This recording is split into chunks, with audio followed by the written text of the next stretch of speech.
Hola a todos, bienvenidos a un nuevo episodio. Quiero invitarlos a que se suscriban al canal para que puedan disfrutar de todos nuestros invitados. Hoy tenemos a un empresario venezolano. Gracias, Ben Lewis, por aceptar nuestra invitación. No, gracias a ti por la invitación, Jesús. Encantado de poder conversar aquí. Y bueno, esperemos que mucha gente pueda estar atenta de esta historia que vamos a contar. ¿Cómo llegó a Cúcuta? ¿Cuál fue la razón? Cuéntame tu historia. Bueno, hace 8 años exactamente, en el 2015, debido a la difícil situación económica, jurídica, que atravesaba mi país natal, Venezuela, me veo obligado de una manera a buscar nuevas oportunidades, a buscar nuevos horizontes que me permitieran seguir en la consecución de esos sueños tan grandes que desde niño ya me había identificado, ¿no? Al ver que las cosas se colocaban difíciles en Venezuela para ese sueño de convertirme en una persona grande en todos los ámbitos y sentidos, decido cruzar el puente. Bueno, en ese caso fue la trocha, porque ya estaba cerrada la frontera. Cruzar la trocha y radicarme aquí en Colombia, país hermano, país vecino, con el cual ya tenía muchísimo contacto, pues mis padres son colombianos. Pude acceder después del cierre de la frontera a la nacionalidad colombiana casi que sin ningún tipo de problema.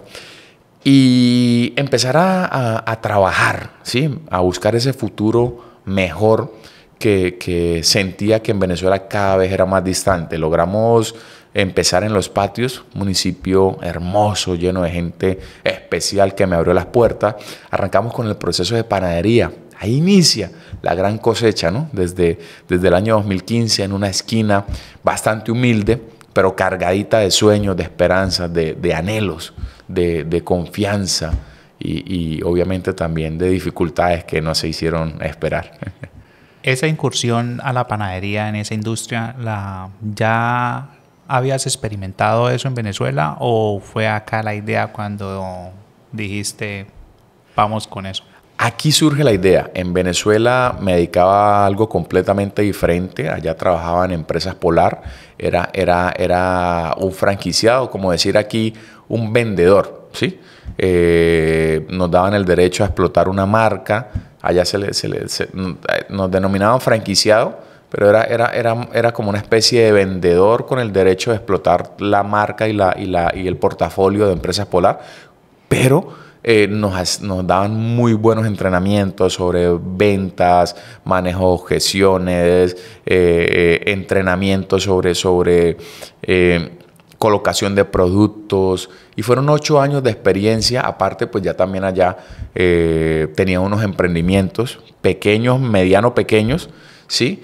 En donde ya desde muy joven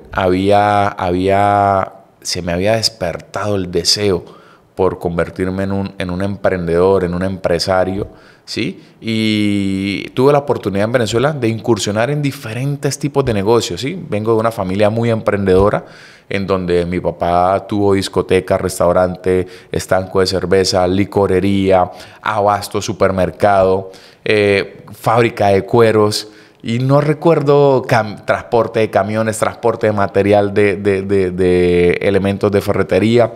Mi papá siempre y mi mamá fueron unos emprendedores innatos.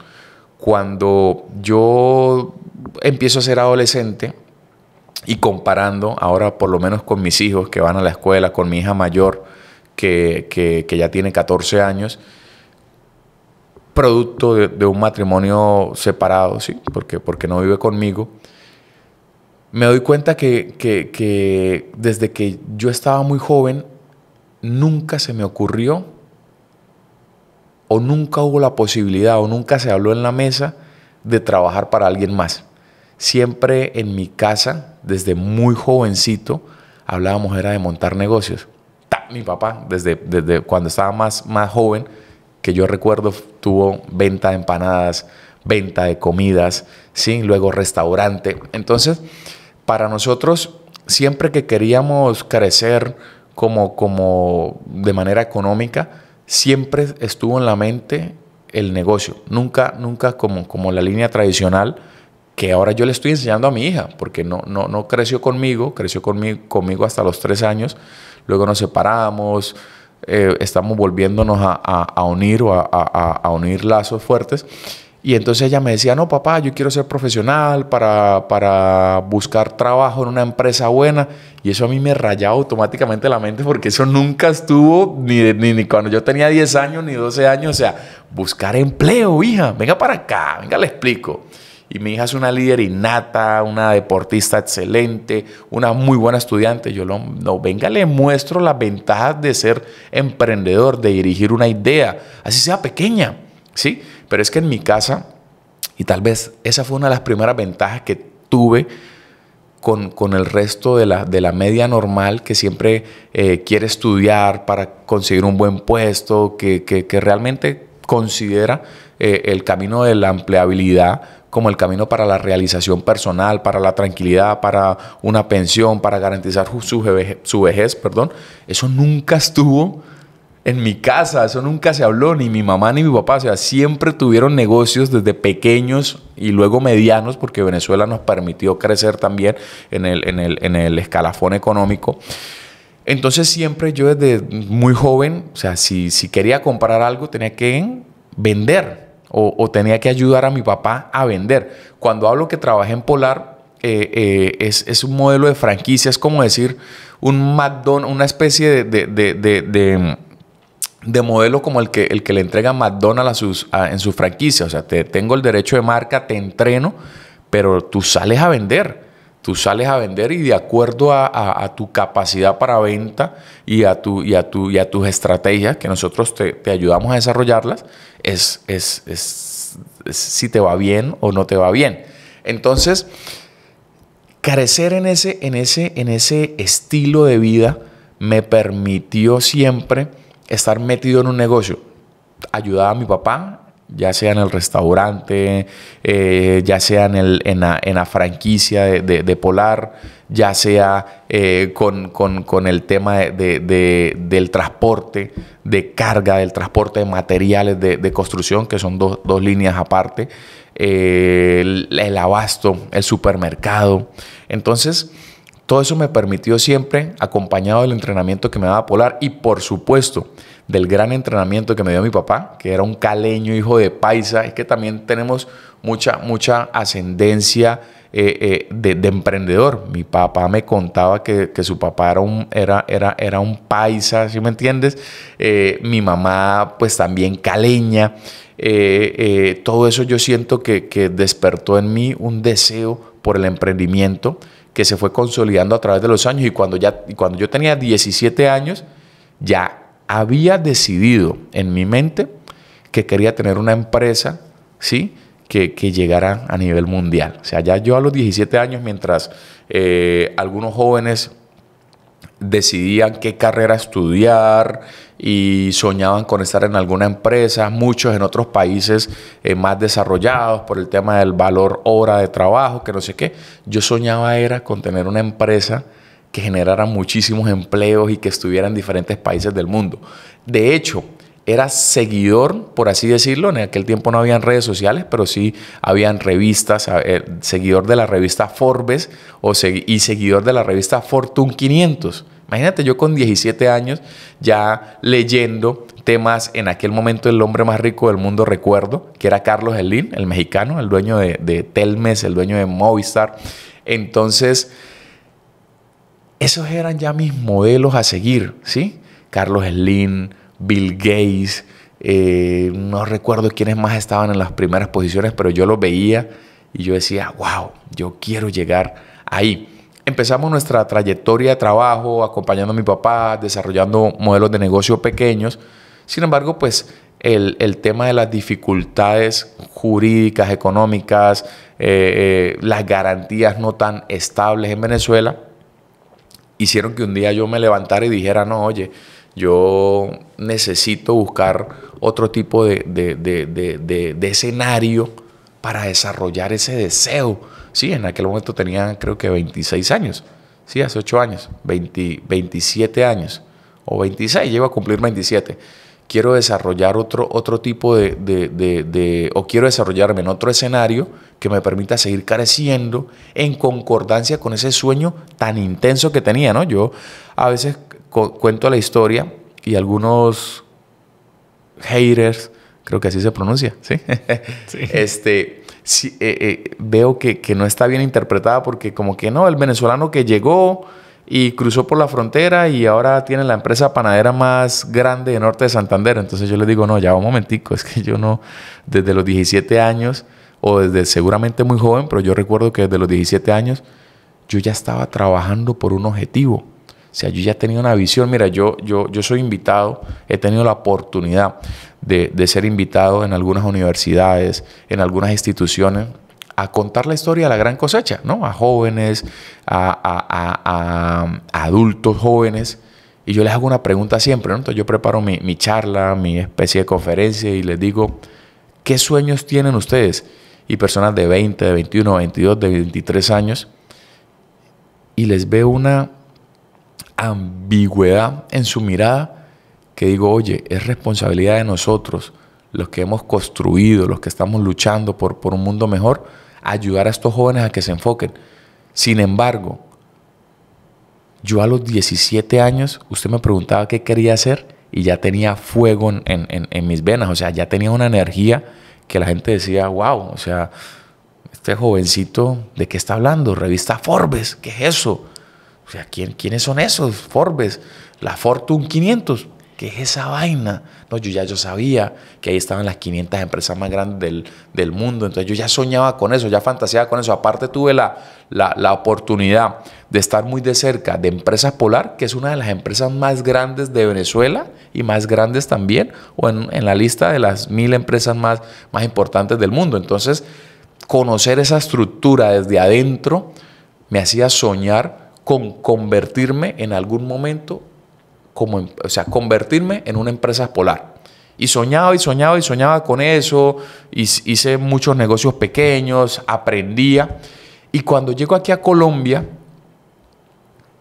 y se me presenta la oportunidad de montar una panadería, hice clic de una vez con esa idea, porque yo estaba en Venezuela, intenté fabricar también, porque yo allá me dedicaba más que todo era la comercialización de productos terminados, pero yo quería crear. Entonces en algún momento investigué sobre cómo crear una marca de ropa, una marca de zapatos, una marca de jeans, y por ahí sondeé las ideas, pero nunca me aboqué a desarrollar estas formas de negocio. Y cuando me consigo aquí con la oportunidad de crear una panadería, dije, aquí fue mi oportunidad para crear una marca, para crear una empresa y transmitirle toda esa pasión que traía, porque traía un camión de energía, de pasión para transformarla en un producto que fuera de consumo masivo. Cuando yo veo que el pan, yo dije, no, yo me enamoré de ese modelo de negocio, tanto que yo no tenía ni idea de cómo se hacía un pan, ni hornear una torta, ni un bizcochuelo, pero el modelo de negocio me encantó porque vi más allá que solo vender un pan o una torta. O sea, era como la oportunidad de crear una empresa que fuera en concordancia con todos esos sueños, ¿sí? Entonces, para resumir la idea, fue la oportunidad que vi para construir esa empresa como Polar que tanto deseaba, ¿sí? Esta vez de panes y de tortas. Y te cuento, desde el primer día, porque arrancamos muy modestos, muy humildes, ¿sí? No fue fácil arrancar, pero, y no te exagero, no te miento al decirte que desde el primer día que yo abrí mi panadería, los 8 años que llevo, todos los días he ido en mi mente a la panadería más grande del mundo. Ese es un tema, no sé si logro transmitir lo que quiero decir, pero desde el primer momento yo he sentido que esa va a ser la panadería más grande del mundo. Si yo te lo contaba hace 8 años, era imposible que te diera risa. O sea, no se lo contaba a mucha gente. O sea, no creo que a nadie en aquel momento. Lo conté en una reunión que tuve con los 2 empleados que tenía en aquel momento y yo sí noté que me miraban como que este muchacho se volvió loco. Hoy en día cuando lo digo, ya la gente como que dice, sí puede llegarle, porque no estamos lejos. Hoy en día, pues no estamos lejos de convertirnos en un gran referente a nivel regional, luego nacional, y más adelante soñamos con convertirnos en un referente mundial. Cuando tienes ese objetivo claro, es mucho más fácil conseguir la grandeza. Obviamente, las dificultades no se han hecho esperar. Hemos tenido que pasar por dificultades, pero con un propósito y un objetivo claro es más llevadero poder afrontarlas. ¿Sabes por qué te lo preguntaba? Porque es un mercado que viene siendo un commodity. Sí, señor. Entonces es inclusive mucho más difícil poder entrar. Y te iba a preguntar cuáles fueron esas ventajas de las cuales te agarraste para empezar por una panadería. Sí. Bueno, realmente con el avance y la globalización a la que pues obviamente la humanidad se ha ido encaminando, casi que todos los modelos de negocio que conocemos y que tienen cierta antigüedad se van transformando en commodities. ¿Sí? Entonces, abrirse un espacio cada vez es más complejo. En el caso mío, yo diría que arrancamos con la pasión y con las ganas de crear una marca, y esa pasión y esas ganas nos llevó a buscar educación. Porque es que cuando yo me decido a montar la panadería, lo hago desde la pasión, desde la emoción, desde el sentimiento, ¿sí? Pero no tenía nada de conocimiento. Y aunque la emoción, la pasión y el sentimiento es importante, y yo diría que es lo más importante, a pesar de ser lo más importante, hay otros elementos que necesitas adquirir para tener el éxito. Es como decir, vamos a hacer una analogía con el cuerpo. Comer es importante, es muy importante, ¿sí? Pero beber agua también es muy importante. El oxígeno es muy importante. Entonces, a veces yo defino en el tema empresarial, y sobre todo en esta época que es tan diferente, eso lo he aprendido yo a través de la investigación autodidáctica, que vender ahora es muy diferente a como se vendía hace 100 años, hace 50, inclusive hace 20 años, y seguramente va a ser muy diferente a como se venda dentro de 10 años o 5 años. Entonces, la pasión y las ganas son un motor muy fuerte, principal, pero necesitas otras cualidades que si no las desarrollas, no las adquieres o no las aprendes, a pesar de tener la pasión más grande y las ganas más grandes, tu negocio, tu empresa va a fracasar. Yo lo viví en carne propia.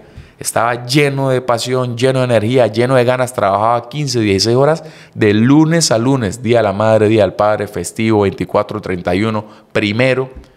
Trabajaba como un burro en mi negocio, haciendo las cosas bien.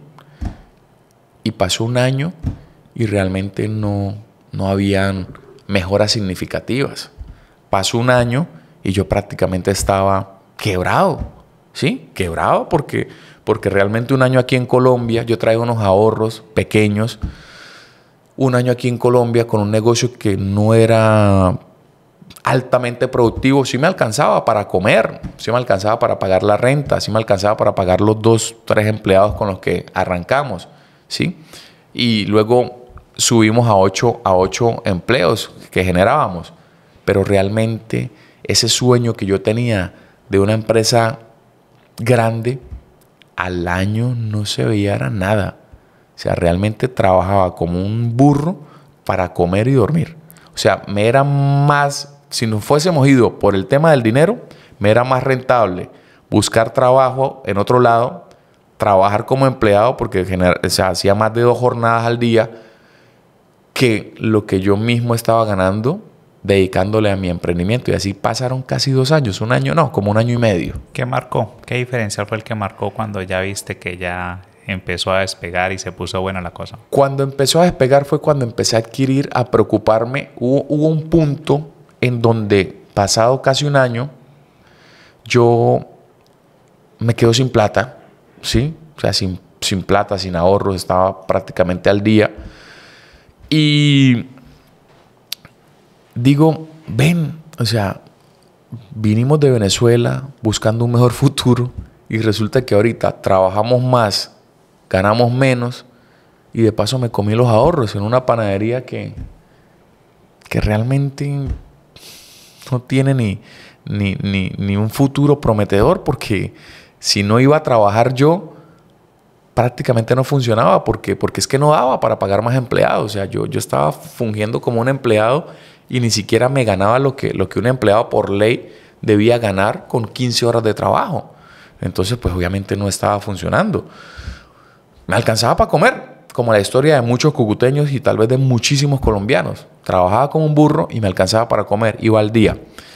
Entonces yo empiezo a analizar, oye, si trabajo como un burro, por así decirlo, si estoy lleno de pasión, lleno de ganas, ¿qué fue lo que fracasó? O sea, ¿por qué esto no está funcionando? ¿Por qué me estanqué? Yo que vengo de una casa de emprendedores, yo que he visto el crecimiento de mi papá allá en Venezuela, yo que vi lo que era arrancar vendiendo empanadas y en la tarde chaquetas de cuero que vendía mi papá y luego a los años ver cómo pudo adquirir su casa, su negocio, creció, nos dio una buena estabilidad. Oye, ¿por qué yo aquí no voy a poder si yo vengo de esa formación, vengo de ese emprendimiento? Porque yo con 27 o 28 años parezco como que entrar en un vacío que no me está permitiendo soñar con un futuro verdaderamente importante. ¿Dónde está la respuesta a eso? Digo yo, tiene que haber una respuesta. Consciente de que ya pues tenía una formación como vendedor, tenía una formación desde el carácter, sabiendo que los resultados son responsabilidades de cada uno y que no hay que adjuntárselos a la situación económica general, a la situación política, porque a su vez también veía que aquí en Colombia había gente que le estaba yendo bien y tenía un referente aquí, que no lo voy a nombrar por pena, tenía un referente local de panadería que yo veía que le estaba yendo bien y yo decía, oiga, pero porque a mí simplemente me alcanza para medio comer y a la panadería tal yo veo que eso está full, que están creciendo y yo creo que yo también puedo. Entonces fue cuando, y textualmente, agarré un portátil muy parecido a ese que tenemos aquí en la mesa, que era de mi hermana. Ella estaba estudiando odontología en aquel tiempo. Y escribo razones por las cuales un emprendedor fracasa. Porque como estábamos en la era digital y todo estaba ahí en Google, dije, pues vamos a ver qué nos dice Google. Hermano, y en ese momento empecé a obtener información que me ayudaba a crecer como emprendedor, como persona, como líder. Cuando empecé en ese día, lo recuerdo perfectamente porque recuerdo hasta qué estaba haciendo. Sí, pero para no... Pues,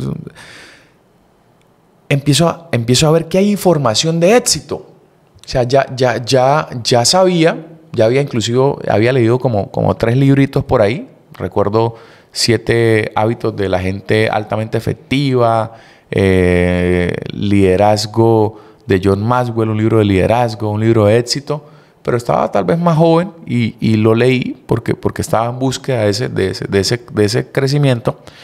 Pero ese día empecé a entender lo importante que era la educación. Y no hablo solamente de la educación tradicional de la universidad, sino de la educación en la materia en la que te quieres desarrollar. Si tú quieres emprender, o si quieres enseñar, si quieres inclusive hasta ser papá y quieres hacerlo bien, hay una cantidad de información de personas que se han dedicado a estudiar métodos y estrategias para convertirte muy bueno, yo creo que en cualquier campo de la vida. Mi pasión era el emprendimiento y la empresa, y cuando en Google escribo eso y veo que me salen millones de páginas y de información, empecé a despertar un interés por conocer. Y entonces me salieron unos TEDs y me salieron unos exponentes y me salieron unos oradores. Empecé a seguir unos mexicanos, que si Tito Galvez, Clary Jurgen, en aquel momento, y empecé a ver las charlas de emprendimiento. Y luego compré mi primer libro. Ahorita tengo una biblioteca mediana, no es grande, pero creo que tengo como 60 textos que he leído en los últimos 5 años o 6 años. Y empiezo, no, 5 años. Y empiezo, porque después de que empecé a manejar la información por internet, a los meses, o tal vez a los meses fue que empecé a comprar libros. Entonces compro mi primer libro, que lo recuerdo y lo tengo como una reliquia, me lo he leído como unas 2 veces, o tal vez un poco más. Piense y hágase rico, de Napoleón Hill. Y, hermano, literalmente abro una puerta a una cantidad de resultados completamente diferentes. No fue de la noche a la mañana, pero fue como cambiar un poquito mi actitud, unos grados, y empezar a tener resultados muy por encima del común. Volviendo al tema de la pregunta de la diferenciación, antes de hablar de la diferenciación como empresa, quise hacerte contarte toda esta historia, porque lo más importante no fue el producto que nos ha diferenciado, sino cómo líder empecé a tener una especie de conocimiento diferente y empecé a obsesionarme, por llamarlo así, por adquirir técnicas que me permitieran de verdad ir en consecución, no empírica, sino con un plan trazado de ese tan anhelado éxito. Inclusive desarrollé lo que conozco como propósito de vida, y eso fue por sugerencia o haciéndole caso, aparte de estos textos que leía, súper enriquecedores, textos de más de 100 años. Bueno, el libro de Piense y hágase rico tiene muchísimas décadas, muchísimos años, y empecé a recolectar esta sabiduría a través de los textos, y me di cuenta que el éxito empresarial en la gran mayoría de los casos es como una fórmula matemática, que si se sigue, tiene una probabilidad muy alta, para no decir que exacta, de que se pueda conseguir. Entonces, después de que yo me alimento y empiezo a crecer como líder, cambio inclusive mi propósito de vida. ¿Por qué lo cambié? ¿Sí? Cambio mi propósito de vida. Empiezan a cambiar mis pensamientos, luego mis palabras, luego mis acciones y, por supuesto, mis resultados.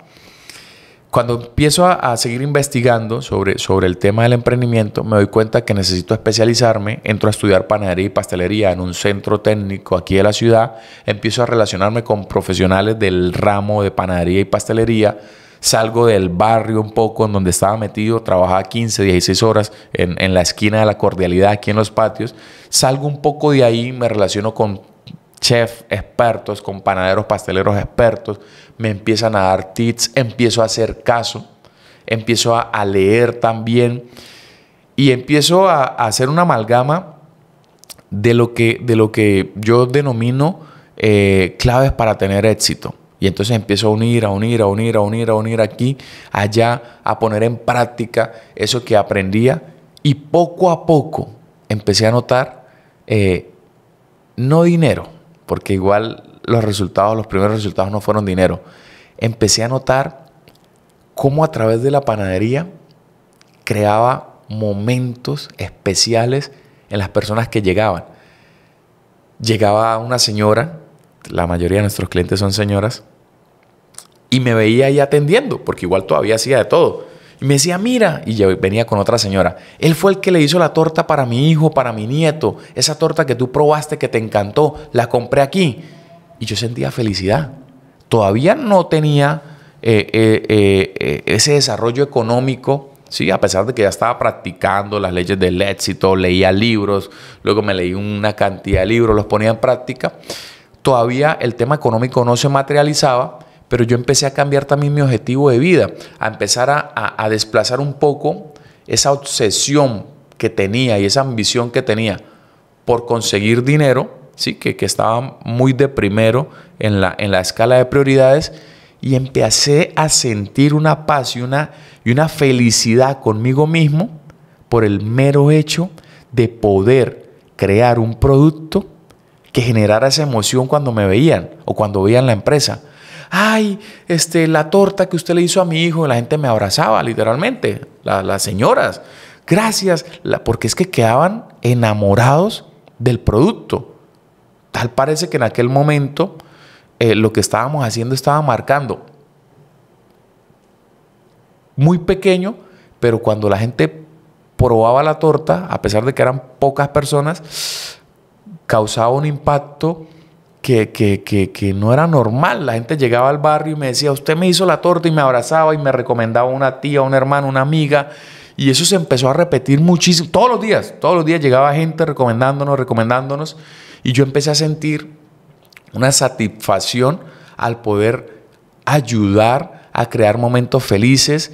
Y recuerdo que yo en un año y medio más o menos pasé de generar 3 empleos a tal vez generar 8, pero te lo digo aquí en confianza y con un poco de pena. 8 empleos en condiciones muy informales, en condiciones muy difíciles. Vivíamos al día. Entender el negocio es como que la otra patica que le falta a la mesa. En la casa. Por supuesto. Por más que uno quiera, por más que uno tenga ese deseo, si uno no sabe en dónde está, le va a costar mucho más al que sí sabe por dónde meterse. Por supuesto, por supuesto. Y fíjate que yo empecé a conocer mi negocio y empecé a tener una estrategia de crecimiento que me permitió ir escalando. Pero aquí viene que quiero transmitirte y transmitirle a las personas que nos están viendo cómo conseguí mi propósito de vida, que fue una amalgama entre llegaba la gente, me daba esa descarga de energía, de positivismo, porque yo le fabriqué el producto a su ser más preciado, que podía ser su hijo, su esposo, o su papá o su mamá, y me descargaba con esa alegría, esa satisfacción, esa gratitud que a mí me llenaba el corazón. Para aquel momento ya generaba 8 empleos, muy precarios, o muy, ¿cómo lo digo? Que no suene feo, muy humildes. O sea, con las condiciones que no me hacían sentir orgulloso, porque vivíamos al día, les pagábamos al día, trabajábamos muchísimo, todos trabajábamos 12, 13, yo era el que más trabajaba, pues porque la empresa era mía, pues yo era el que más tarde me quedaba y el que me quería ayudar, pues trabajaba 12 horas, aún sabiendo que no ganaba lo que realmente merecía, porque las condiciones no daban, ¿sí? Mucho menos hablar de formalidades, de impuestos, ¿no? O sea, era difícil. Cuando empieza a llegar esa avalancha de clientes, por así decirlos, no sé, 4 o 5 clientes diarios que quedan impactados con la marca, y yo empiezo a sentir esa satisfacción en el corazón y esa alegría que me impulsaba a seguir haciendo lo mismo, resulta que necesité contratar más gente. Y al necesitar contratar más gente, pude mejorar un poquito las condiciones económicas que le brindaba a mi personal. Y cuando mejoramos esas condiciones y cuando contraté más gente, ya teníamos como 13, 14 personas, aún todavía las condiciones eran muy humildes, pero ya un poco mejores que cuando habíamos empezado. Empecé a sentir la gratitud desde la humildad de esos colaboradores. Y Jesús, te lo digo con toda la sinceridad que me caracteriza, me sentí realizado. Saber que podía unir la felicidad de un cliente y transformarla también en bienestar para unas personas que no eran mi familia, que hacía poco acababa de conocer, pero que me estaban ayudando en el trabajo, se convirtió y apoyado en lo que las leyes de éxito decían, ¿sí? Que no pusiéramos el dinero de primero. No es un tema místico ni espiritual, es un tema de servicio y de utilidad para la humanidad. Recibo esa descarga de positivismo de los clientes. Puedo mejorar las condiciones económicas pequeñas de esa gente que confiaba en mí, que trabajaba conmigo.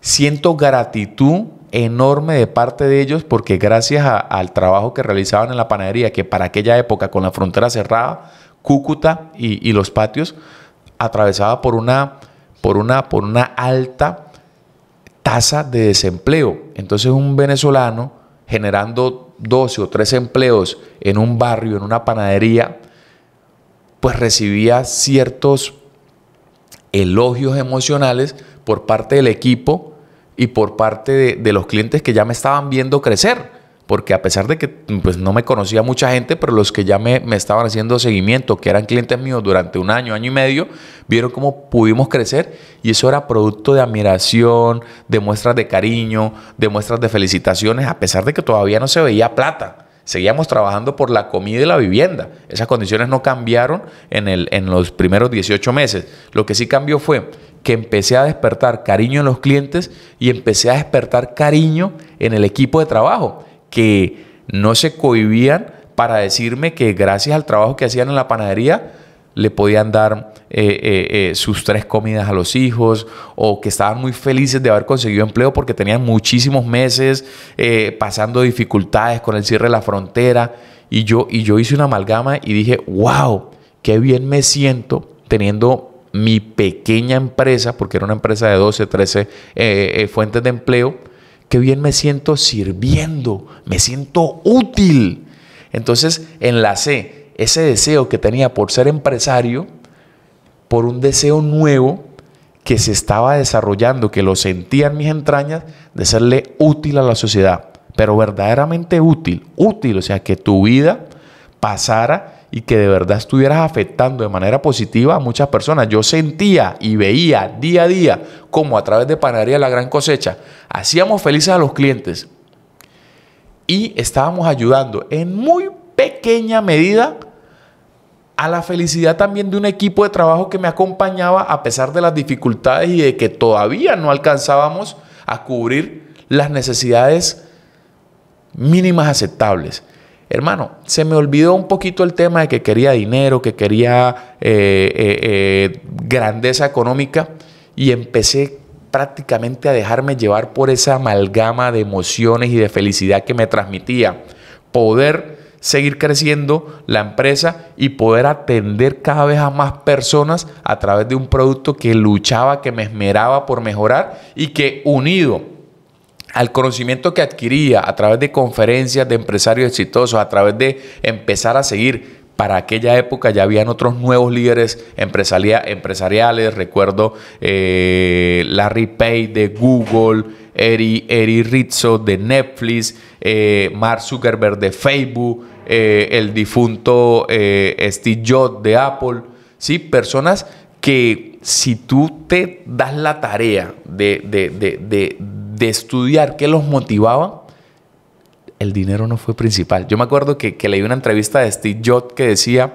cuando tenía 20 y pico de años, la prensa decía que yo valía $10 millones, cuando tenía 27 años que valía 100, y luego cuando tenía 30 que ya valía 1000. Y él decía, a mí eso nunca me importó. Yo lo que quería era construir una cantidad, o sea, era una obsesión por construir unos equipos tecnológicos que revolucionaran el mundo. Y lo hizo, a pesar de que, bueno, era un tema de liderazgo diferente, pero vi que muy en común la pasión por construir algo más que por el dinero, a la vez te llenaba, te ayudaba a seguir en la lucha en esos días que no son tan fáciles, porque cuando tú, y para no enredar un poco el concepto que quiero dejar claro, cuando tú trabajas solo por dinero, los momentos difíciles son más fáciles de rendirse,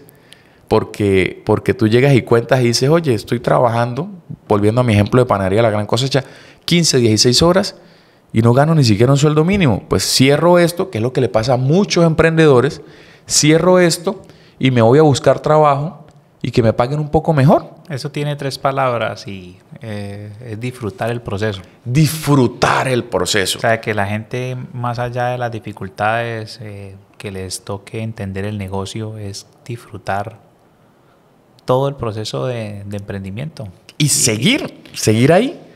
No nos va bien hoy económicamente, pero yo empecé a medir. Estaba feliz. Pues estaba feliz. Yo me levantaba a las 6, 5 de la mañana, después de trabajar 15, 14 horas, contento porque sabía que hoy iban a llegar personas a felicitarme y yo tenía que también recibirlos con una sonrisa porque la idea era seguir enamorándolos y así lo hice. Los atendía bien, les servía bien, los recibía con la mayor gratitud posible, a pesar de que en la noche llegaba a mi casa y decía, estoy cansado y la plata no se ve. Sigue habiendo, gracias a Dios, nunca aguanté hambre, sigue habiendo para la comidita, para pagar el alquiler del techo, pero eso que tanto sueño, está lejos.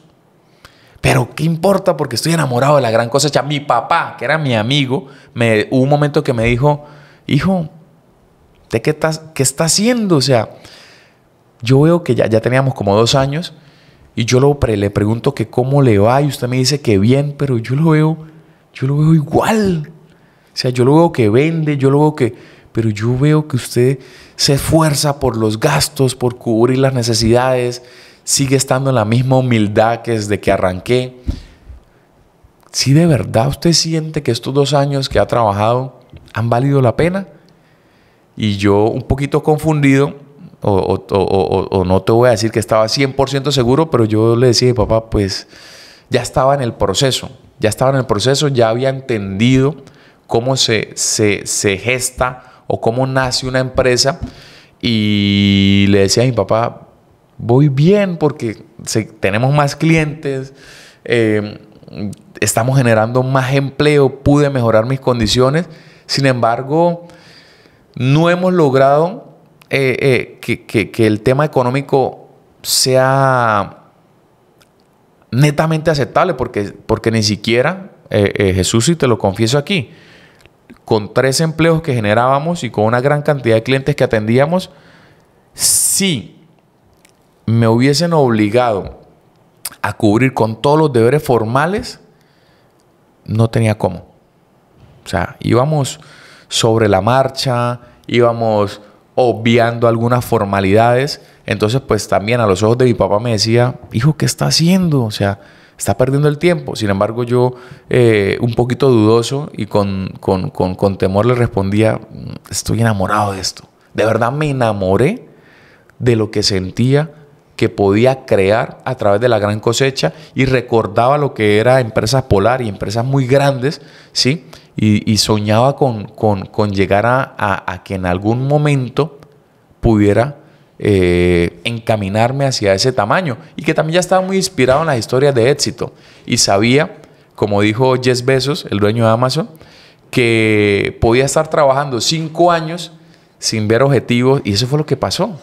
Podía estar trabajando 5 años sin ver objetivos realmente relevantes, y que el 6.º año simplemente todo lo bueno que venía cultivando se explotara. Y eso fue exactamente lo que sucedió en la gran cosecha. Trabajamos duro desde un principio, enfocados, enamorados, con objetivos. Cuando hubo un momento en el 3.er año, Jesús, que pareció una avalancha, hermano. Yo empecé, ya me gradué, terminé de estudiar, ya me había leído un par de libros, ya tenía una estrategia, una técnica, unas tácticas, unos objetivos, una agenda, ¿sí? En donde tenía mis objetivos claros, específicos, medibles. Hermano, y empezó a venir una avalancha de clientes que ya después tuve que tener 20, 25, 30 fuentes de empleo en un solo punto. Ya no había ninguna panadería en el 3.er año que tuviera, yo tenía un solo punto al 3.er año, no había ninguna panadería que tuviera 30, 35 empleos. Llegué creo que a tener 40 y pico en un solo punto. Ya para aquel momento, ya el referente de panadería y pastelería que yo tenía, ya lo había alcanzado, y ya habían 2 referentes en aquel momento en la ciudad. Uno con muchísimos puntos, ¿sí? Y otro muy fuerte en el centro. Ya para aquel 3.er año, ya yo los había igualado, y se empezaba a hablar un poquito más de la gran cosecha con solo 3 años que de estas 2 marcas que habían sido referentes por año. Entonces ya yo empezaba a soñar. Bueno, ya yo soñaba, pero ya empezaba a ver cómo se materializaba. O sea, ya me sentía yo arriba, galopando en un caballo que venía, como quien dice, sin rienda, creciendo, creciendo, creciendo. Ya empezamos a hablar de productos diferenciadores, empezamos a crear la identidad a los productos, empezamos también a rodearnos de profesionales que nos ayudaron en el desarrollo de la innovación, proveedores estratégicos, ya empezamos a ver más el tema comercial y en el tercer año, Jesús, se vino una avalancha que dije, bueno, esta es mi oportunidad. El momento, era el momento. Como se dice en el argot deportivo de béisbol, de allá donde vengo. Me la pusieron de globito y la batí de jonrón, papá. Le di con todo lo que tenía y empezamos a montar una sede y luego otra sede y luego otra sede. Y en estos últimos 3 años, pues nos convertimos sin duda alguna y con mucha humildad lo digo, en la panadería más grande de todo el departamento. Ya hablando con la cantidad de sedes que están ubicadas en la región, ¿cuál es el desafío más importante que tiene la Gran Cosecha para poder mantener la misma calidad en todas? ¿Y cuál es el estándar mínimo? Te lo pregunto pues por lo que la Gran Cosecha crea y no es como lo habías hablado en Venezuela de que yo tengo algo terminado y lo vendo y lo comercializo. Entonces, ¿qué factores juegan ahí ya uno teniendo este número de tiendas? Los factores y las reglas del juego cambiaron completamente, Jesús. Para mí, las reglas fueron siempre las mismas, pero cuando uno es pequeño, y eso nos pasa a todos los emprendedores o a la gran mayoría, cuando tú arrancas y eres pequeño, es mucho más fácil ser informal. Cuando tú arrancas desde la clandestinidad, por así decirlo, porque pues ni siquiera tenía RUP cuando arranqué o Cámara de Comercio, sino que la relevancia del día a día era hacer pan para tenerlo de pagar la comida y pagar los 3, 4 muchachos mal pagos que teníamos, pero que estaban ahí porque no había más que hacer. No, es una realidad. No suena feo, pero sé que muchos emprendedores se identifican con eso. Hoy en día seguramente, mire, les voy a tirar una frase motivacional. Seguramente muchos emprendedores que nos están oyendo en este momento se encuentran en esa situación en donde prácticamente no pueden ni siquiera pagarle un sueldo mínimo legal vigente a sus colaboradores. Pero no se detengan y se rindan ahí, porque pasado mañana o tal vez dentro de un par de meses ustedes pueden ser la próxima Gran Cosecha, que pasó en un periodo de 8 años a no tener cómo pagar un sueldo mínimo, a ahorita estar hablando que tenemos una cantidad de más de 300 colaboradores directos, más los indirectos que trabajan o que trabajan en empresas que trabajan para la Gran Cosecha, en donde no solamente cumplimos con todos los deberes formales de ley, que son bastantes, sino que también estamos trabajando muy fuerte para hacer un sitio en donde valga la pena trabajar, en donde la gente disfrute ir, y yo te puedo garantizar, ¿sí?, sin temor a equivocarme, que la gran mayoría del equipo de trabajo que me acompaña hoy es feliz trabajando en la Gran Cosecha, y mañana va a ser mucho más feliz porque estamos trabajando por crecer como empresa, pero el objetivo principal también, aparte de superar las expectativas de nuestros clientes y enamorarlos con nuestros productos, es crear condiciones de vida que le permitan a nuestro equipo de colaboradores ser más felices en su vida. Estamos enfocados en eso. Entonces, ¿qué retos tenemos? Yo me extiendo a veces con las preguntas. ¿Qué retos tenemos como empresa? El escenario, a pesar de ser el mismo, las reglas cambian cuando pasas de pequeño a mediano y de la clandestinidad a la formalidad. Nuestro principal reto ahorita como empresa es hacerle frente a todos los deberes formales y, en el caso de panadería y pastelería, realizar una planeación estratégica, tanto tributaria como administrativa, de todos los procesos que estamos enmarcados realizar para nuestro crecimiento. Nuestros principales desafíos es hacerle frente a esa inflación tan enorme que se ha presentado a final del año pasado y a inicio de este año.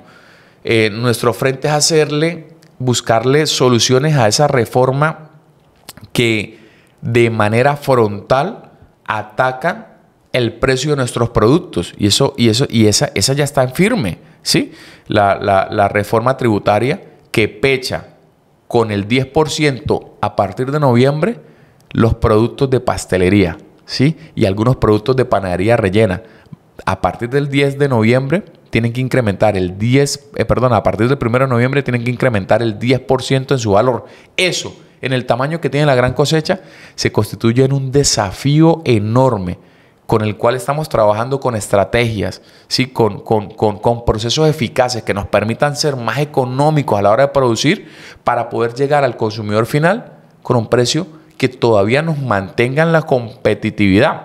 Porque a pesar de que sabemos que la calidad de un producto es indispensable, sabemos que en estos tiempos en donde la inflación ha sido protagonista de los días de los colombianos, no podemos simplemente estar subiendo nuestros productos porque dependemos de un consumidor diario que se le siga haciendo posible ir a la gran cosecha a comprar el pan del desayuno, de la media tarde, de la cena, de la merienda de los hijos. Entonces, el principal desafío de la gran cosecha es hacerle frente a la devaluación, hacerle frente a la reforma tributaria para este año y hacerle frente a una administración idónea de los gastos que incurrimos para la expansión en la cual nos hemos proyectado este año 2023, dar el paso más grande de nuestra historia como empresa.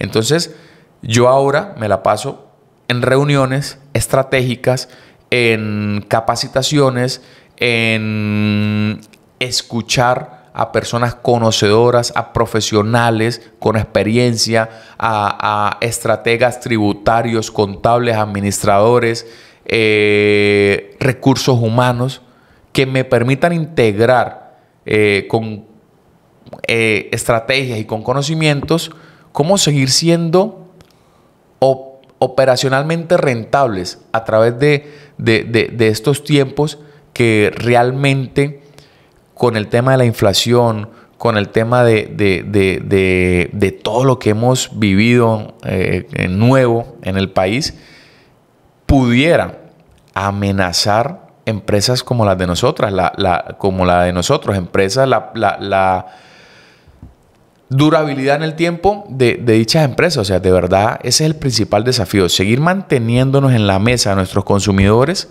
de manera masiva, como ha sido hasta hoy, a pesar de una alta inflación, a pesar de que hemos tenido que ajustar nuestros precios, a pesar del impuesto, ¿sí?, del 10%, que termina en el 20%, que va a ser progresivo, ¿sí? Este año el 10%, el año que viene el 15%, para terminar en un 20%. O sea, de verdad vemos como una gran oportunidad para reinventar nuestra operación, para hacerla más eficaz. Estamos obligados a hacerlo y estamos enfocados en eso. También a través del crecimiento de la empresa, sabemos que podemos ser más fuertes y soportar, ¿sí?, todas estas situaciones, ¿no? Entre podamos expandirnos a otras ciudades, podamos expandir nuestro legado de la gran cosecha, vamos a poder hacerle frente y ser más competitivos a la hora de conquistar también proveedores importantes, que podamos hacer negociaciones importantes que nos permitan ir ahí aguantando, ir dándole manejo a esa devaluación e inflación, que es el desafío más importante que tiene la gran cosecha, y creo que la gran mayoría de empresas colombianas en este momento. La gran cosecha tiene 3 productos insignia en la región. Empecemos con el delicioso. Solo nombre me da mucha risa. Sí. ¿Cómo llegaste a esa idea de producto y cómo viste el impacto de las personas cuando van a preguntarlo? Bueno, mira, Jesús, en la línea esa en la que iba adquiriendo conocimientos, ya se empezaba a perfilar lo importante que es la diferenciación cuando tienes una empresa, cuando tienes un emprendimiento. Ya empezaba yo a leer lo importante que era tener productos originales y con nombres pues muy originales. Antes del delicioso hubo una línea que se llamaba la línea de pan premium, y así fue como nació esas ganas de crear propuestas un poquito disruptivas, o yo no sé si se pueden decir disruptivas, pero sí propuestas que ninguna panadería de barrio se atrevía. Ahí ya tenía yo redes sociales, eso fue ya hace como 4 años. Ya empezaba a hacer mis primeros pinitos como creador de contenido. Ya empezaba a sentir, ¡ay! Esa fue otra. Cuando aparecen las redes sociales, descubro yo otra pasión, hermano. Ah, pero antes estaba escéptico al principio, ¿o Sí. vio y se lanzó? No, antes, o sea, yo abro la página o la red social de Instagram de La Gran Cosecha, y cuando empiezo a hablarle a la cámara, al principio pues era normal, foto de producto, no sé qué, pero hubo un momento en que dije, oiga, me acuerdo que la alcaldía me había hecho un pedido grandísimo de croissants, porque eran como 4.000 croissants, le iban a repartir croissants en un evento que tenían. Como la primera panadería mía estaba ahí cerquita de la alcaldía, fueron, cotizaron, me dieron el pedido a mí, 4.000 croissants. Entonces yo quería como dejar un registro, porque para mí pues la alcaldía era un cliente muy importante, y para cualquiera, o sea, 4.000 croissants en una panadería de barrio chiquitica, o sea, eso nos pusieron a trasnochar, esos fueron como 20 horas seguidas de trabajo, o sea, fue durísimo. Cumplimos con los croissants, eso era un bulto, no así grande, yo tuve que alquilar un camión. Y yo pues como en Venezuela ya trabajaba, ya había manejado camión, yo tenía mi licencia ya y yo manejaba camión. Entonces yo dije, venga, yo mismo manejo el camión y yo lo llevo. Entonces yo agarré el camión, lo llevé, y entonces le dije a la niña que me ayudaba allá en la panadería, la llamé y le dije, mira, voy a llegar con el camión, porfa, hazme un video, sí, porque quiero guardar esto, porque para mí es importante venderle 4.000 croissants a la alcaldía, quiero guardar esto como muestra de el día que La Gran Cosecha le preparó 4.000 croissants a la alcaldía.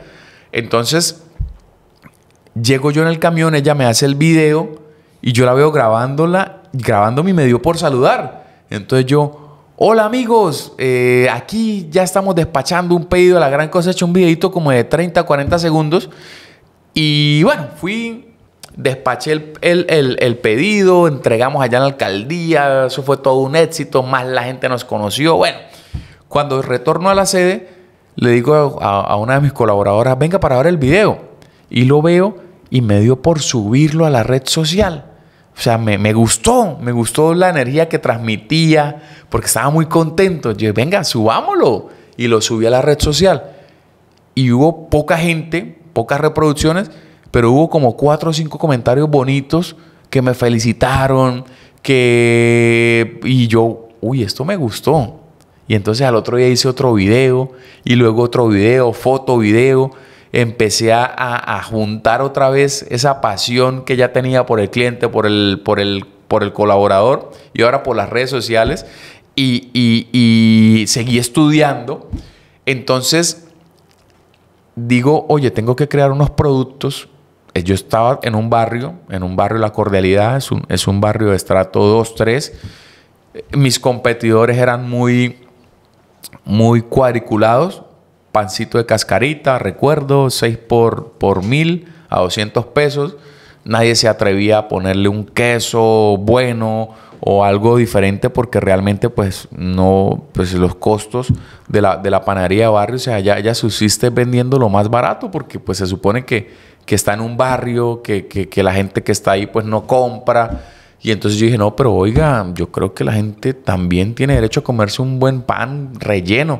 Entonces saqué la línea, sin abandonar lo que tenía, saqué la línea de pan premium.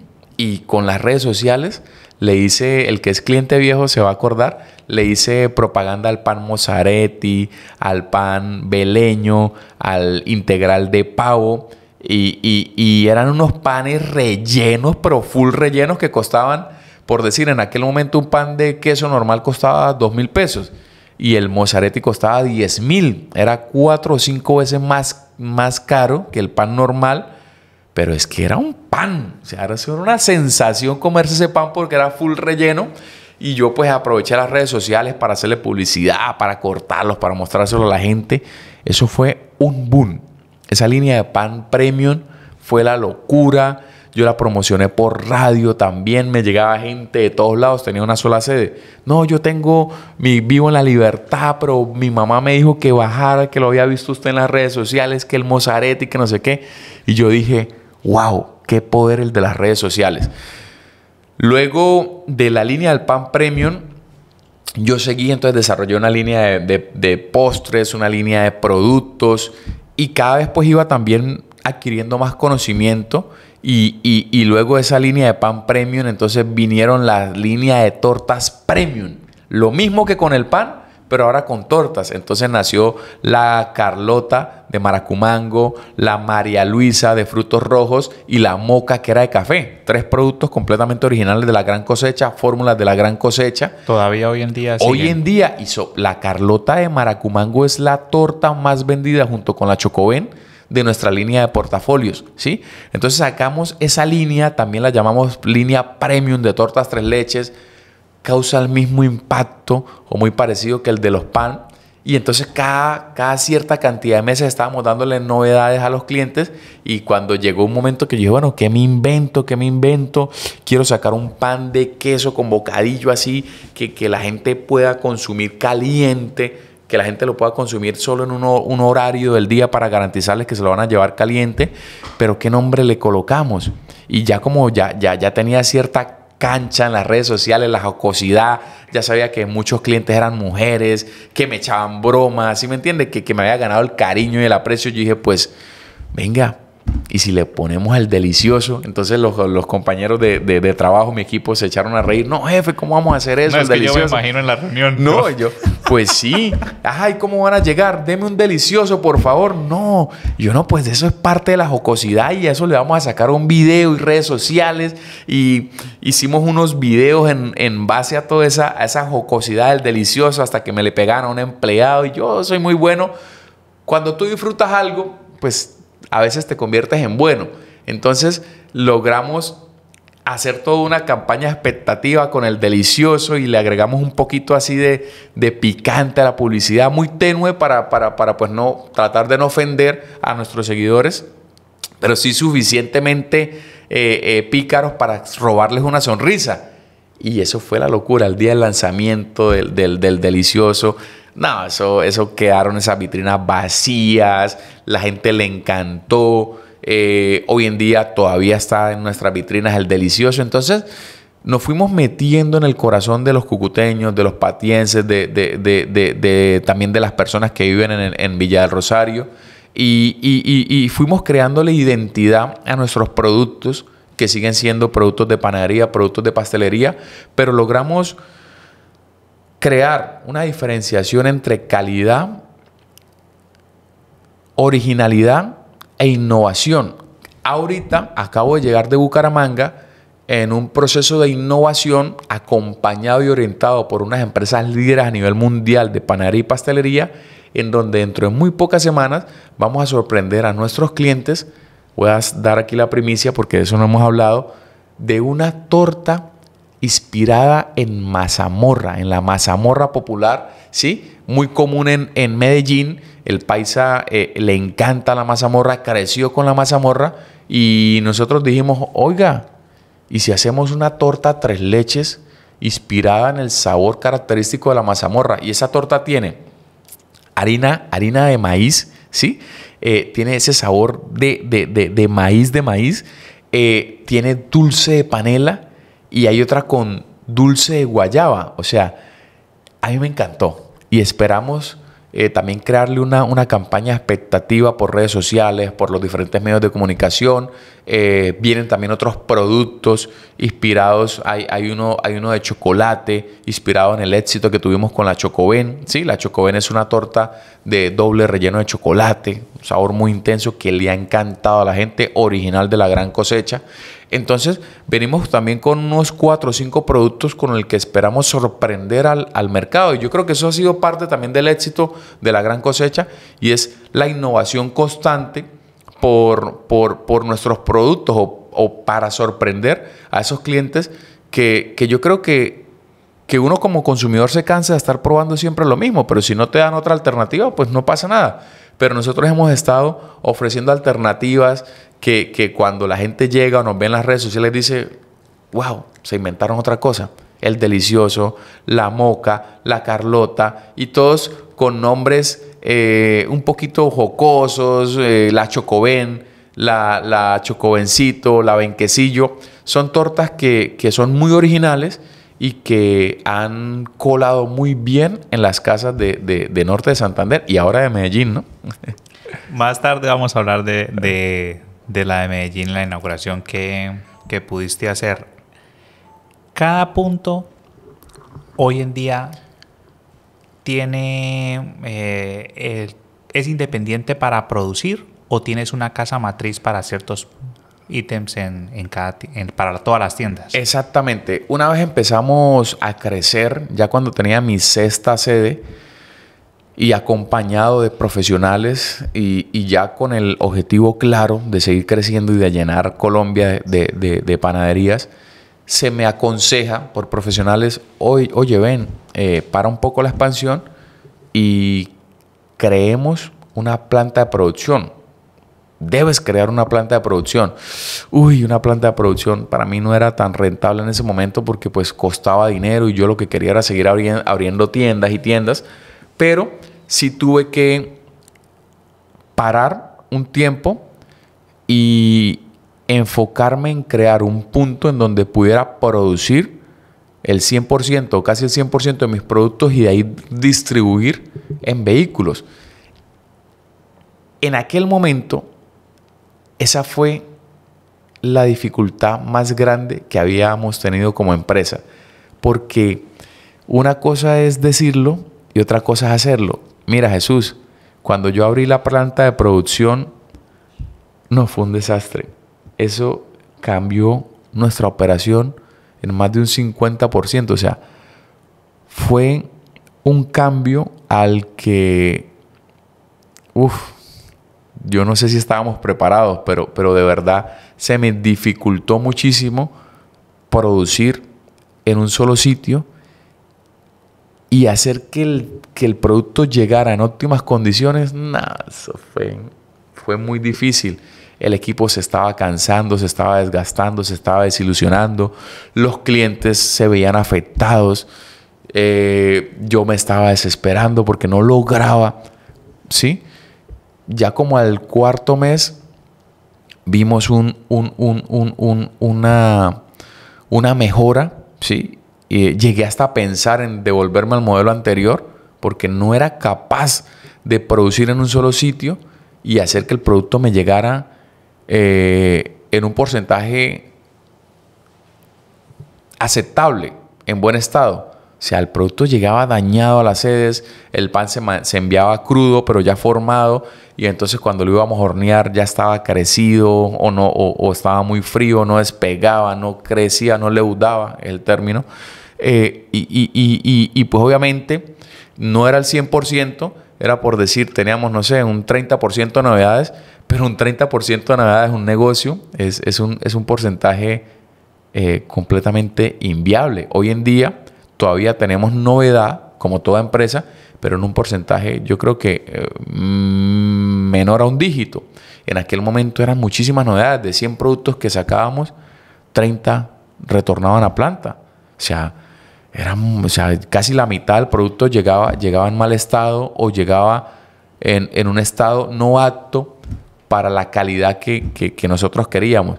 Empalmar ese proceso o hacer ese proceso eficiente nos tomó un par de meses y estuve asustado. Pensé que no iba a ser tan complicado. Pensé que no iba a ser tan complicado y pensé que también que de repente se podía acabar la gran cosecha porque cada que pasaba el tiempo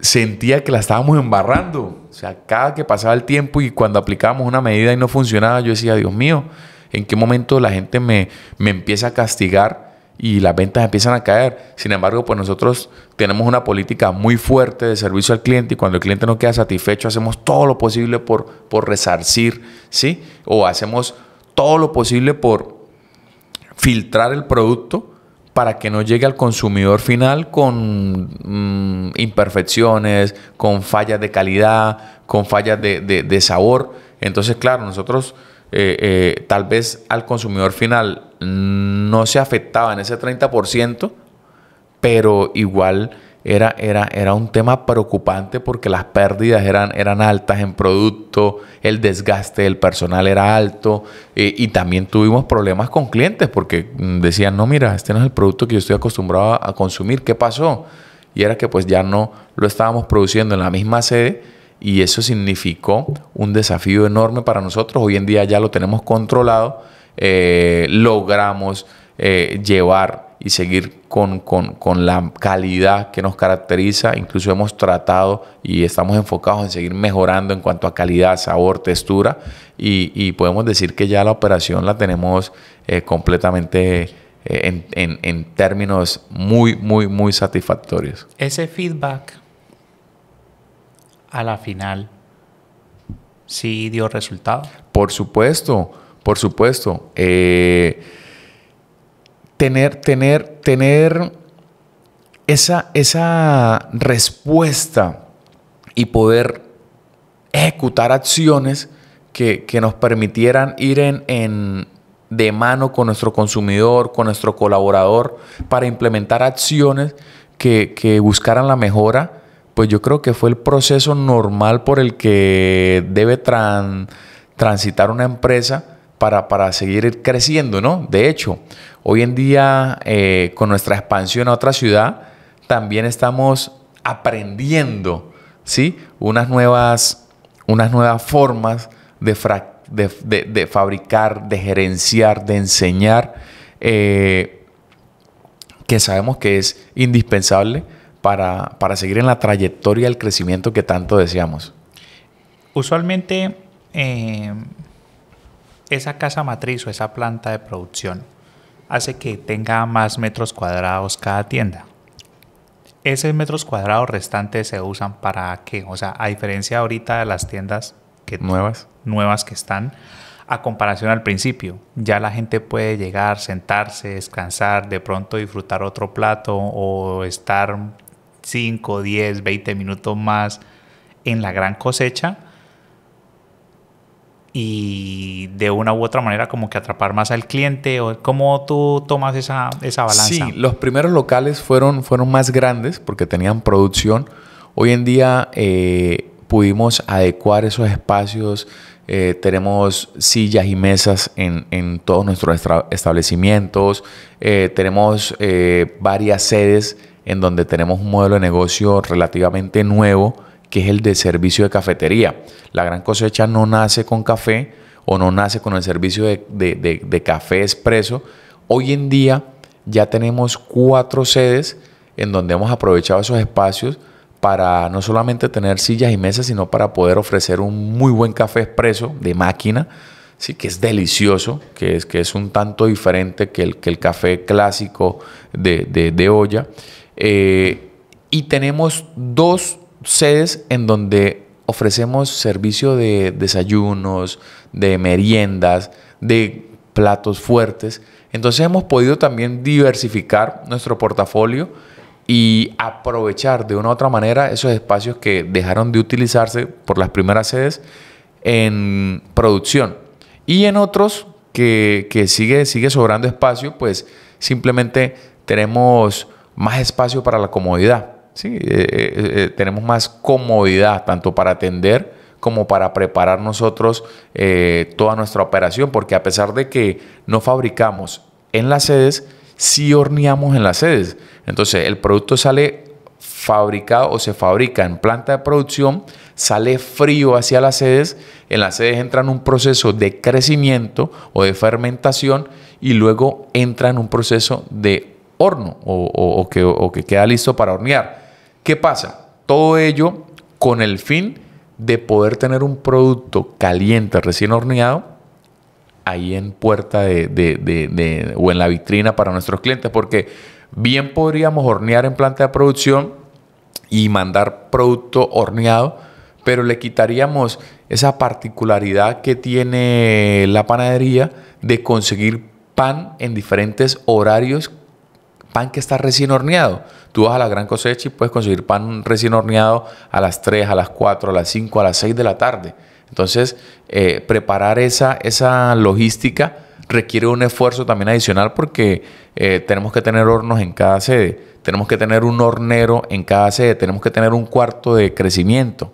Y bueno, ya lo normal que es los medios de transporte, camiones algunos refrigerados, otros sin ningún tipo de refrigeración para algunos productos que no requieren refrigeración. Entonces, preparar o esta preparación que hicimos, la hicimos pensando en mejorar la experiencia, la calidad, la estandarización del producto que es tan importante, con el fin de que el cliente siguiera estando satisfecho. Hay siempre esa pregunta con los clientes que van a las panaderías, ¿no? Yo sí las he escuchado, pero ¿cuándo fue la última vez? ¿Está recién caliente o fue Sí, esta mañana? a la gente le encanta el pan caliente, a la gente le encanta el pan recién horneado, y nosotros como empresa panadera quisimos no renunciar a eso. Yo he visitado industrias en Colombia, en las grandes ciudades, en donde tienen una planta de producción, pero han renunciado a vender pan caliente o recién horneado porque simplemente fabrican y hornean en un punto, en una planta, y mandan empacado, horneado, empacado, ya listo para vender a las sedes. Y aunque muchísima gente y muchos clientes ya se han acostumbrado a eso, nosotros sí queremos seguir con la bandera de pan caliente en diferentes horarios del día. Eso hace que nuestra operación sea un poquito más costosa, necesitamos más espacio, necesitamos más personal, pero tenemos un producto. Tú llegas a las 4 de la tarde a la sede del centro, a la sede de Trapiches, a la sede de Patios, y hay pan caliente. Y eso es verdaderamente un espectáculo, Jesús. O sea, comerse un pan caliente acompañado de una bebida, ya sea café, chocolate o una bebida fría, de verdad es una experiencia que por el momento no estamos dispuestos a negociar ni a quitar en la Gran Cosecha. Y el modelo de la Gran Cosecha es tener pan caliente en diferentes horarios del día. No, y la región se presta para este tipo de logística, Sí. en una ciudad en la que estamos. Sí, eso es verdad, porque por lo menos en Bogotá, las condiciones cambian, ¿sí? Las cosas cambian. Sin embargo, hay empresas que también lo hacen, ¿sí? Pero también hay una gran cantidad de empresas que renunciaron sobre todo las industrias grandes, que entregan el pan empacado. Y la gente se acostumbra a comer su pan empacado, a llevar su pan empacado, y se le pierde como ese interés de comprar pan recién horneado. O sea, el tema del pan recién horneado pasa a un segundo plano, pero aquí en Cúcuta todavía somos amantes del pan calientico. Le iba a preguntar las novedades y ya nos botó la novedad con los 4 platos. Sí. ¿Qué viene de la Gran Cosecha? Me parece muy interesante que en medio de la incertidumbre ya te fuiste a 2 ciudades completamente diferentes. ¿Qué va a pasar? Ahorita este periodo va a ser de innovación con los productos. ¿Vas a mirar cómo está el mercado? ¿O ya tienes algo fijo en mente en una proyección de 2 a 3 años? Sí, ya desde hace mucho tiempo tenemos claro qué queremos. La Gran Cosecha va a seguir apostándole al crecimiento, va a seguir apostándole a la expansión. Este año 2023 queremos abrir más sedes de la Gran Cosecha. Estamos enfocados en el apalancamiento financiero con las entidades bancarias que nos han apoyado. Eso ha sido una herramienta, y desde aquí les doy un consejo a los emprendedores. Si usted quiere crecer, no le tenga miedo a la deuda con el banco. Vaya, adquiera su préstamo para su empresa. Es que también a veces nosotros los emprendedores adquirimos un préstamo, pero es para cambiar de carro o para remodelar la casa, y eso pues no está del todo malo. Pero el mejor crédito es el crédito que se toma para invertirle a tu empresa, a tu emprendimiento. O sea, es que la empresa requiere de inyección de capital para que siga generando resultados positivos. Entonces, una vez tú tienes una operación que es rentable, que es aceptada, que a la gente le ha gustado, no te dé miedo a invertirle. No te dé miedo presentarte con tu carpetica de balances y estados financieros ante la puerta de un banco y decirle, oye, soy fulanito Pérez, vendo hamburguesas, vendo mariscos, vendo pescado, vendo pan. Apóyame financieramente que tengo este proyecto de expansión, de crecimiento, y yo por lo menos he conseguido las puertas completamente abiertas por parte de los bancos que nos han prestado para seguir con esta innovación y con este desarrollo y con esta expansión. El 2023 será un año de expansión a pesar de la incertidumbre, a pesar de la devaluación, a pesar del alto costo de vida, ¿sí? Que cada vez pues no deja de ocupar nuestros pensamientos o de preocuparnos. Vamos a seguir creciendo, vamos a apostarle el todo por el todo. Estamos enfocados en Colombia, estamos enamorados en Colombia, y también te cuento con toda la sinceridad del mundo que este año tenemos como objetivo abrir una sede en Venezuela y tenemos como objetivo abrir una sede en Centroamérica. Eso también para de una u otra manera poder hacerle frente a cualquier tipo de situación que pueda suceder. ¿Qué quiere decir? Que nosotros expandiéndonos a otros territorios internacionales este año podamos de una u otra manera diversificar, no el modelo de negocio, sino sí poder tener o preparar el terreno para nuestra expansión de manera internacional. Yo tenía previsto hacer esto dentro de 3 o 4 años. Sí, primero conquistar Colombia y luego salir a comerme el mundo entero. Pero dada algunas situaciones difíciles, hemos decidido adelantar esta expansión y probar otros mercados internacionales que nos permitan también seguir manteniendo una operación, tal vez con un poco menos de utilidad o de rentabilidad sí, aquí en Colombia, porque sabemos que posiblemente a final de año y en los años que vienen, tal vez nuestro margen de ganancia y de utilidad se siga viendo reducido, porque a raíz de la devaluación nuestra utilidad se ha reducido porcentualmente. Entonces queremos seguir creciendo, pero queremos también probar en otros mercados internacionales en donde podamos aspirar a seguir creciendo. ¿Y por qué Venezuela? Me preguntarás tú, bueno, pero ¿por qué Venezuela? Si Venezuela también pues está en un tema mucho más complejo que Colombia. Si Colombia atraviesa una devaluación, Venezuela pues es el rey de los números en cuanto a devaluación. Sin embargo, ¿sabes cuál era la pregunta? Es ¿qué se siente volver a casa? Entre comillas. O sea, una cosa es en medio de la dificultad, unos tienen incertidumbre y otros están a la expectativa, pero es volver a casa. Sí. Es volver allá donde empezó antes de venirse, y debe uno tener, digamos, ese encuentro de emociones. Mira, cuando Jeff Bezos era el hombre más rico del mundo, yo escuché una entrevista y él era el hombre más rico del mundo. Ahorita creo que está en el tercero o cuarto lugar, tercero. ¿Sí? Dijo que él siempre le hacía caso a su intuición. Y yo escuchar eso del hombre más rico del mundo me dijo, oye, porque normalmente nosotros estamos siendo educados para hacerle caso a la razón, para ser cuadriculados, para estar analizando todos los procesos, y a veces relegamos o apartamos la intuición. Y yo, así como Jeff Bezos lo dijo, también le he hecho mucho caso a la intuición. Y a pesar de que muchas veces me he equivocado, puedo decir que han sido mucho más los aciertos que los fracasos haciéndole caso a la intuición. Cuando abren el puente internacional, el de que comunica Colombia con tienditas allá en Venezuela, ese día fue un marco o enmarcado en un cubrimiento mediático, televisado, bueno, por todos los medios de comunicación, redes sociales. O sea, fue un boom la apertura de ese puente.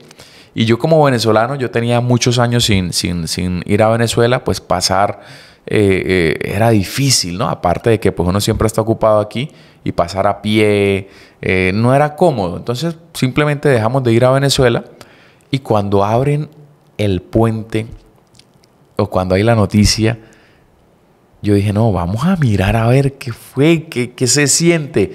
Mira, Jesús, en mi mente no estaba volver a Venezuela con una empresa porque pues yo salí de allá y pues estoy muy contento aquí en Colombia, pero pasar el puente de tienditas, llegar a San Antonio, subimos a San Cristóbal, llegamos al centro comercial del Sambil, paseamos Barrio Obrero. Eso es... Yo amo este país, Colombia, y aquí me siento en casa, pero no puedo olvidar de dónde vengo. A pesar de que yo salí de Venezuela porque sentí que la situación estaba un poco fuerte, un poco difícil, el tema económico, volver, pasar en mi carro, visitar a mi familia, estar en mi casa de Venezuela. Mi papá falleció y no alcanzó a ver esa apertura de la frontera, y él como yo, pues era un amante de que estábamos, o era un amante de ese suceso. Deseábamos de que eso sucediera y estar allá nuevamente en Venezuela, pero ahora sin él.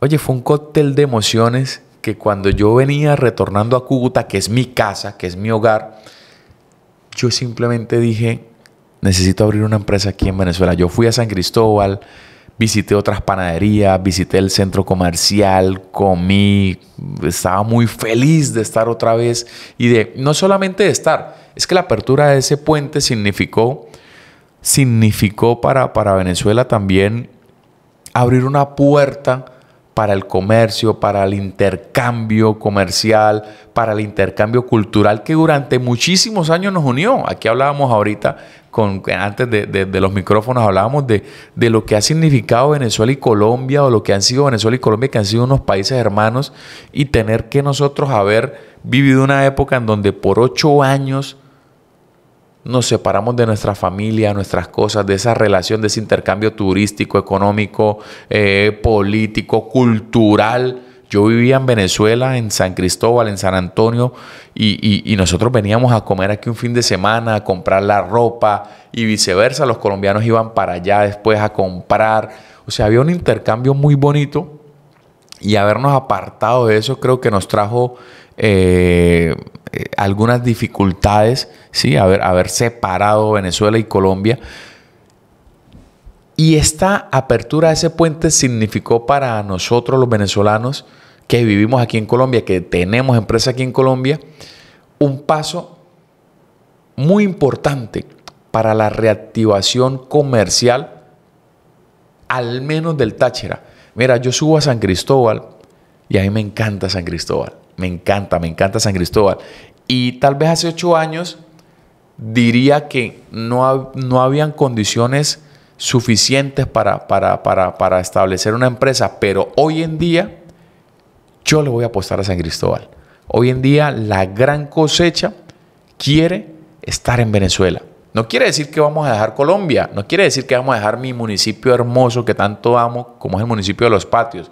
No quiere decir que, simplemente quiere decir que también le estamos apostando, que nuestra intuición nos dice que es el momento para abrir una panadería en Venezuela, y que es el momento para seguir creciendo por Colombia, y que es el momento para medirnos en un escenario internacional, ¿sí? No solo en Venezuela, Colombia, sino en Centroamérica. Estamos estudiando un mercado en Centroamérica en donde la gran cosecha pueda entrar sin muchos problemas, y en donde podamos realizar una operación efectiva y podamos seguir creando clientes fieles, así como lo hemos hecho aquí en Cúcuta y ahora en Medellín, poderlo hacer en Centroamérica. Entonces, lo que se viene para la gran cosecha este año es un esfuerzo enorme, tangible, por expandirse, por crecer, por unir más afectos a este sueño, por crear más fuentes de trabajo, por convertirnos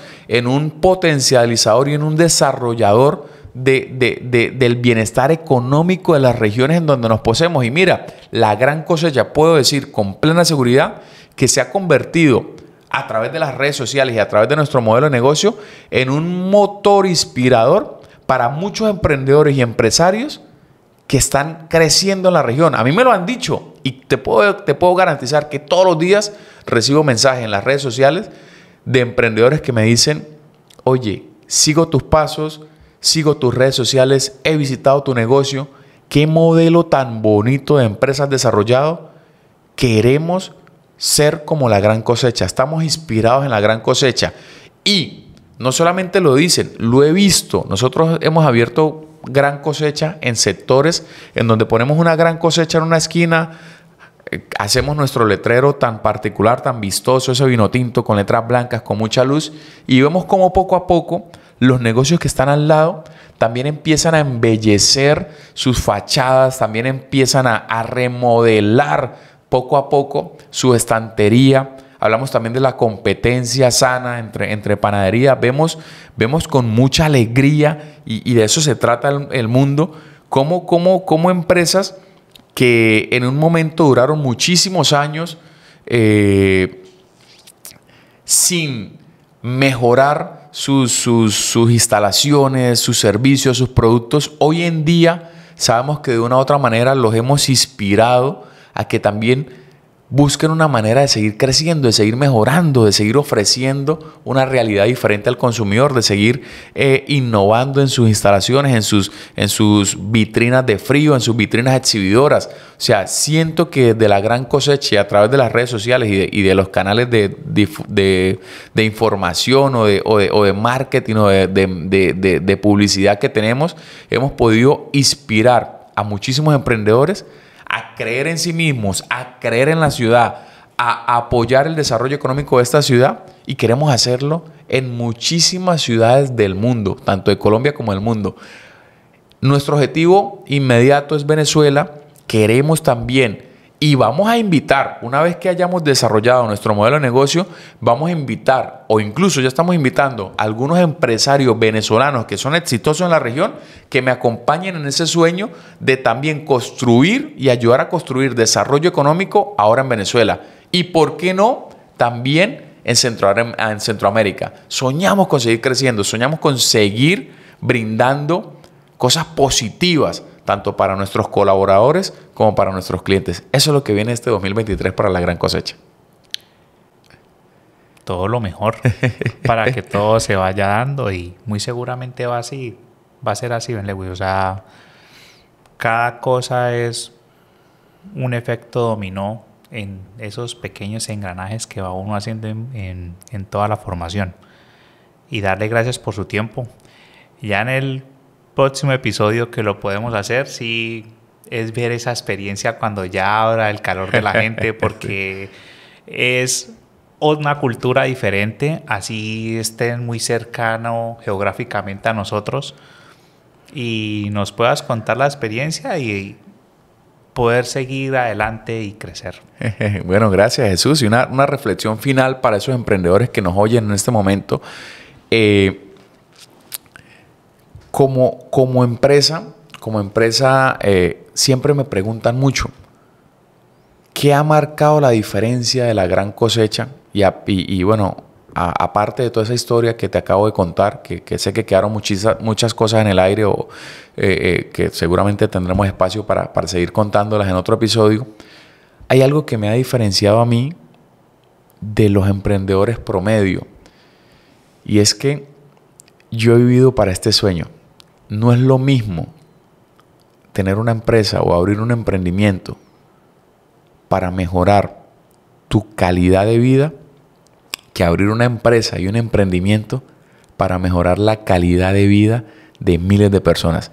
Son dos enfoques que parecieran tener los mismos resultados, pero cuando lo pones en la práctica o en el terreno de juego, es como entrenar fútbol cada 8 días como acto recreativo y entrenar para ganar un mundial. Obviamente son dos resultados diferentes. Entonces, una de las cosas que nos ha traído resultados como empresa es querer el desarrollo o querer el bienestar, ¿sí?, para todas las personas que están a nuestro alrededor.